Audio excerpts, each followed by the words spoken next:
পানির যে আমার অভাব এই এলাকায় এটাকে থেকে দূর করার জন্য। আসসালামু আলাইকুম সম্মানিত দর্শক, আমি বর্তমানে অবস্থান করছি নওগাঁ জেলার পোরশা উপজেলার ছাউড় ইউনিয়নে। এখানে 9 হেক্টর জমিতে আউশ ধান চাষ করা হয়েছে।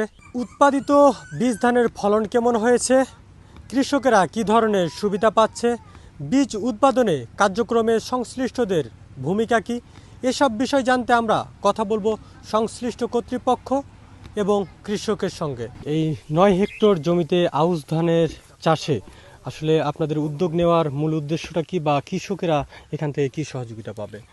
আমাদের আউশ ধান চাষের মেন উদ্দেশ্যটা হচ্ছে, আমাদের যেহেতু এই এলাকা খরাপ্রবণ এলাকা, এখানে আমাদের পানির খুব ক্রাইসিস। তো বড় মৌসুমে যে আমরা ধানটা করি সেখানে প্রচুর পানি লাগে। তো যেহেতু আউশ ধানটা একটা স্বল্পমেয়াদী ফসলের, এই যে বিরি ধান 98, এটা একটা খুব উচ্চ ফলনশীল এবং খুব ভালো জাত। এখান থেকে আপনার এবং 3 মাসে আমি এই ধানটা কৃষক ঘরে তুলতে পারে। তো এই স্বল্প মেয়াদে আমি এই ধানটা পেয়ে গেলাম এবং বর্ষার পানিতে ধানটা হয়ে গেল। তো আমার এর জন্য আমার আন্ডারগ্রাউন্ড পানি তোলার প্রয়োজন হয় না। সাথে আমার বড় মৌসুমে তাহলে আমার ধানের চাহিদাটা পূরণ হলো। বড় মৌসুমে এইখানে বড় ধান না করে আমরা গম চাষ করলাম, তাহলে সেইখানেও আমার ওই বড়োর যে পানি লাগতো সেই পানিটা সাশ্রয় হলো। এটাই আমাদের মেন উদ্দেশ্য। এবং আউশকে যে উৎপাদন বা আউশের উৎপাদন এরিয়া বাড়ানো, এটাই হচ্ছে মেন লক্ষ্য আমাদের। পানির যে আমার অভাব এই এলাকায় এটাকে থেকে দূর করার জন্য, এটাই মেন উদ্দেশ্য। আর এখানের মধ্যে যে জাতটা করা হয়েছে বিরি ধান 98, এটা খুব ভালো জাত। আমাদের যে ধান গবেষণা ইনস্টিটিউট আছে বাংলাদেশের, এর যে ধানের এরা নিয়েই কাজ করে। এটা একটা এই 98 ধানটা যে বিঘাতে নিম্নে 20 মন। আউশ মৌসুমে কেউ কোনোদিন কল্পনাও করে নাকি যে এত মন বিঘাতে ধান পাওয়া যাবে, কিন্তু সেটা থেকে পাওয়া যাচ্ছে। তাহলে আমার ওই যে বড়োর কাছাকাছি আমার বড়োর চাহিদাটা পূরণ হবে। এটা হচ্ছে টোটাল গড় বয়স 90 দিন। এটা আপনার এই যে আপনার এই 100 দিনের মধ্যে এই ধানটা, বীজতলা হ্যাঁ হ্যাঁ, থেকে বীজতলা আপনার থেকে আপনার এই যে ধানটা 100 দিনে মোটামুটি এই ধানটা হয়ে যায়। এটা মানে স্বাদ কেমন আসলে? এটার চাল না, চালটাও ভালো, এটা চিকন আছে এই যে, এবং ভাতও ঝরঝরে ভালো। এটা আপনার আচ্ছা। বরেন্দ্র এলাকা, এখানে আসলে কি এই ধানটা উৎপাদন খুব জরুরি, নাকি আসলে না করলেও হয়, বা কৃষকেরা এখান থেকে কি সহযোগিতা পাবে? কৃষকরা সহযোগিতা পাচ্ছে। এই সময়টা তো সাধারণত জমিগুলো অনাবাদেই পড়ে থাকে। আউশটাতে করলে একটা কৃষকের সাপ্লিমেন্টারি মানে এত পরিপূরকভাবে একটা আবাদটা এগিয়ে যায়। এরপরে আবার দেখা যাচ্ছে যে আমরা বছরে 3টা ফসল করতে পারছি, এটাও পাচ্ছে। এরপরে এটাকে চিনিয়াতব করে সে একটা স্বাবলম্বী হতে পারবে।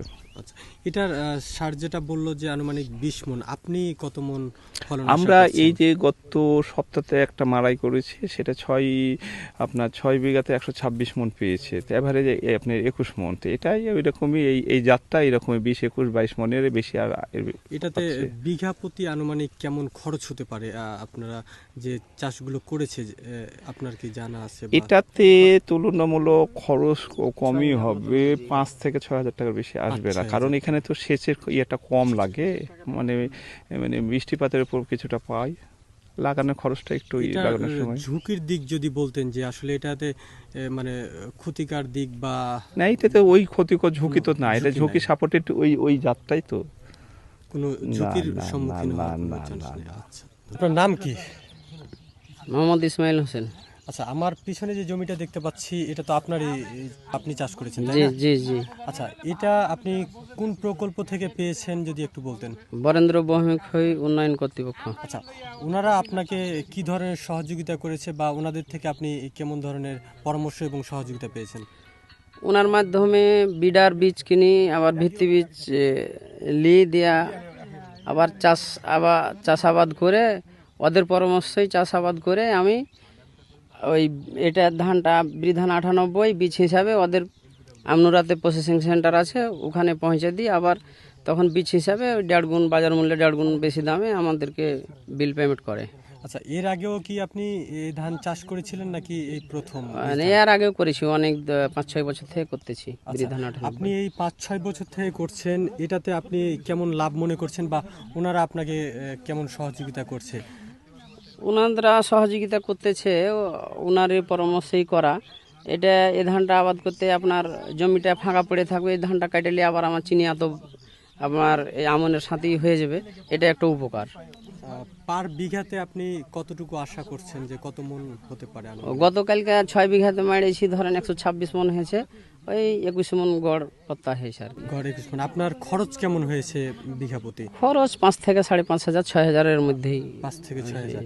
আচ্ছা, আপনি যে ওনাদেরকে ধান দিয়ে পাঠান বা ওনাদের মাধ্যমে ধান নিয়েছেন, এতে আপনার কোনো খরচ, বাড়তি খরচ গুনতে হয়েছে কি? না না, বাড়তি খরচ কোনো কোনো বাড়তি লাগে খরচ আপনাকে গুনতে হয়নি, সম্পূর্ণ ওনারাই বহন করছে। জি, ওনারা আচ্ছা, বহন করছে। আপনি কৃষকদের উদ্দেশ্যে যদি বলতেন যে আসলে এটা চাষ করলে ওনারা লাভবান হবে নাকি?